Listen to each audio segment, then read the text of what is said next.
총리님, 세부적인 질의에 들어가기 전에 지금 용산 대통령실 앞에서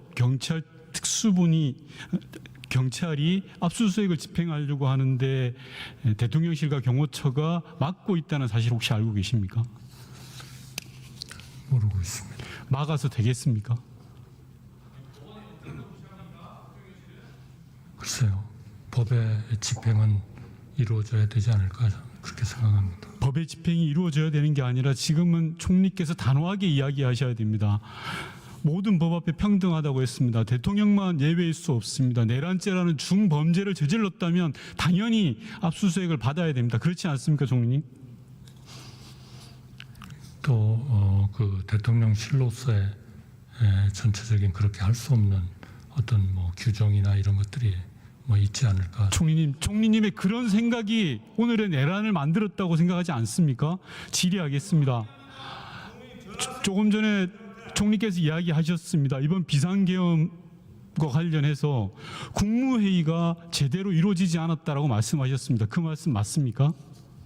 네, 통상적인 그런 국무회의. 통상적인 게 아니라 법적인 국무회의가 이루어졌습니까? 이루어지지 않았습니까? 즉 다시 말씀드려서 기록과 속기, 개회선언, 종료선언 등이 이루어졌습니까?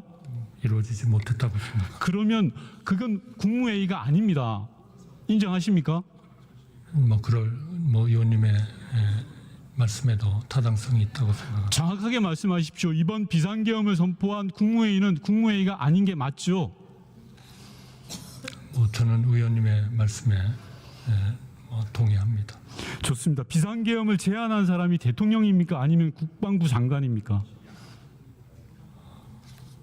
뭐 국무회의 자체가 뭐 갑자기 이루어진 것이고 그런 계엄을 논의하기 위한 체계적인 사전적인 그런 준비가 매우 부족했다.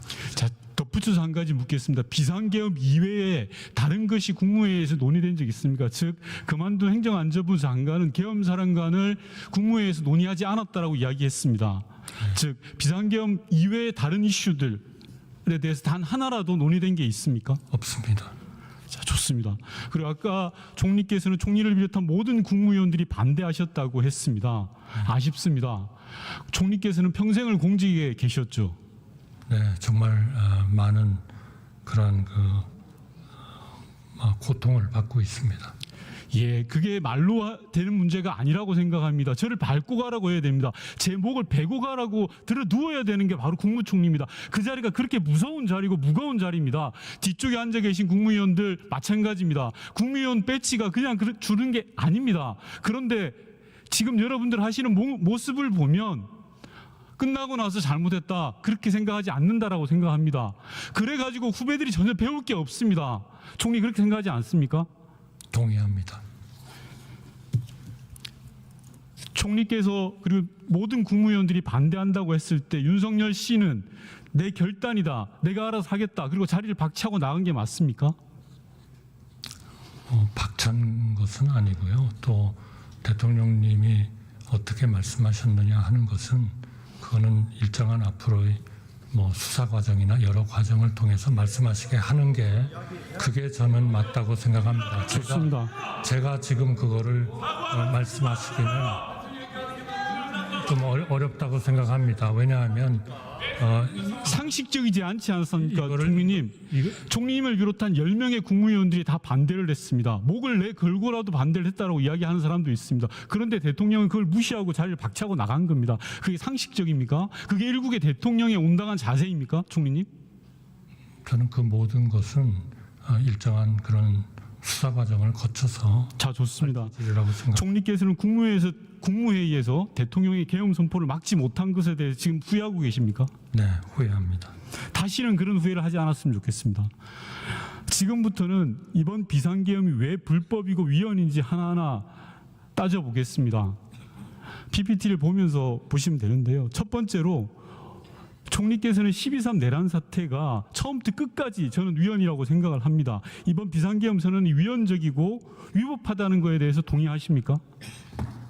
그러한 문제는 법적으로 넘어가려고 하지 마십시오. 지금 아니. 국무총리 한덕수의 이름으로 묻고 답하시면 됩니다. 제가 이것을 판단하는 것은 좀 어렵다는 말씀을 드립니다. 이것은 공식적인 수사 과정을 거쳐서 저도 피의자로서 이 문제에 대한 수사를 받을 거고요.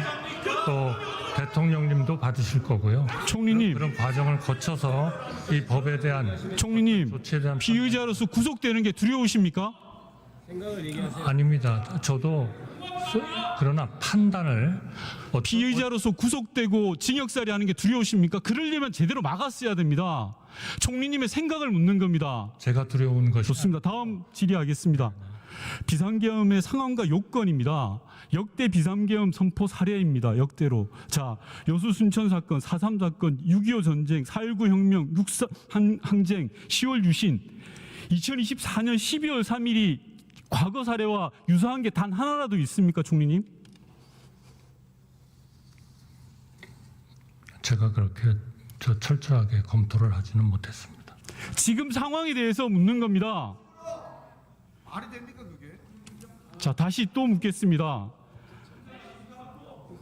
헌법과 법률에 따르면 비상계엄은 국회에 즉시 통지하도록 되어 있습니다. 총리님, 통지하지 않았습니다. 이 또한 불법 맞죠? 네, 하도록 되어 있는 걸로 알고 있습니다. 안 했으니까 불법이죠? 네, 못했습니다. 네. 자, 못한 거하고 안 한 거하고는 다른 겁니다, 총리님. 그리고 국회를 봉쇄해서 비상계엄 해제를 할 수 있는 국회의 권능에 도전하고 내란을 획책했습니다. 이 또한 위헌과 불법이죠, 총리님. 그 부분에 대해서는 분명히 수사 과정이 있으리라고 생각합니다. 왜 책임을 자꾸 미루십니까? 총리님, 국회의장이 국회 담벼락을 넘어오실 때 총리님은 어디 계셨습니까? 그 화면을 지금 PPT를 보십시오. 세계 어느 나라의 국회의장이 국회 담벼락을 넘습니까? 저 사진을 보고 총리는 아무것도 못 느끼십니까? 네, 부끄럽고 죄송합니다. 그러면 저 부끄러운 장면을 보실 때 총리께서는 무엇을 하셨습니까? 사무실에서 저희 대안을 검토하고 또 우리 국회에서의 조치를 저희가 있을 것으로 예상을 하면서 기다리고 있었습니다. 즉각 행동에 나서셔야 됩니다, 총리님. 그게 국무총리의 역할입니다. 그렇지 않습니까? 주식은 현대 경제에서 중요한 역할을 합니다. 개인 투자자에게 주식 투자는 자산을 증식할 수 있는 중요한 방법입니다. 많은 사람들이 주식을 통해 장기적으로 큰 수익을 얻고 노후 자금을 마련하거나 부를 축적합니다. 기업은 주식을 발행하여 필요한 자본을 모집합니다. 이들을 통해 새로운 사업을 확장하거나 연구 개발에 투자할 수 있습니다. 주식 시장을 통해 자금을 유치함으로써 회사가 성장하고 경쟁력을 갖출 수 있게 됩니다. 주식 시장은 경제의 중요한 부분을 차지하며 자금이 효율적으로 기업에 배분되어 경제 성장에 기여합니다. 주식 가격은 기업과 경제 상황에 대한 중요한 정보를 제공합니다. 예를 들어 주식 가격의 급등이나 급락은 경제나 기업의 상태를 반영할 수 있습니다. 주식은 단순한 투자 수단을 넘어 경제와 사회 전반에 걸쳐 깊은 영향을 미칩니다. 주식 투자는 은퇴 준비, 자녀 학자금 마련, 주택 구입 등 장기적인 재정 목표를 이루는 데 도움이 될 수 있습니다. 목표와 시간에 따라 전략을 세워서 자산을 축적하면 경제적 안정을 얻는 데 큰 도움이 됩니다. 최근에 급등해했던 셀바스 AI 이 종목은 국내 의료진 파업 발표 소식에 급등을 했던 적이 있었습니다. 그때 우리는 뉴스 발표와 동시 저렴한 구간에 매수 50%라는 큰 수익을 냈던 적이 있었죠. 8월에 한국 BNC는 비만 치료제로 현재 우리나라의 가장 떠들썩한 이슈거리입니다. 그런데 주식은 미리 움직이죠. 우리는 이때를 포착 20%의 수익 구간을 냈었습니다. 9월에는 GS 글로벌 바로 포항 아바다의 석유 관련된 종목이죠. 이 종목으로 우리는 20% 이상의 수익 구간을 달성했습니다. 모든 뉴스는 대마가 생성이 되고 주식시장에 돈이 들어옵니다. 따라서 앞으로 이렇게 뉴스를 챙겨보시는 여러분들 이미 절반은 성공했고 절반은 제가 성공할 수 있게 길잡이가 되어 드리겠습니다. 제가 운영하고 있는 정보방에서 부자들의 비밀을 매일 파헤치고 있습니다. 010-6497-2104로 문자 남겨주시면 뉴스 속보 실시간 정보 초대를 도와드리고 있습니다. 따라서 앞으로 이렇게 뉴스를 챙겨보시는 여러분들 이미 절반은 성공했고 절반은 제가 성공할 수 있게 길잡이가 되어 드리겠습니다. 영상에 도움이 되셨다면 구독, 좋아요, 알림 설정 부탁드립니다. 기분 좋은 하루 되세요. 감사합니다.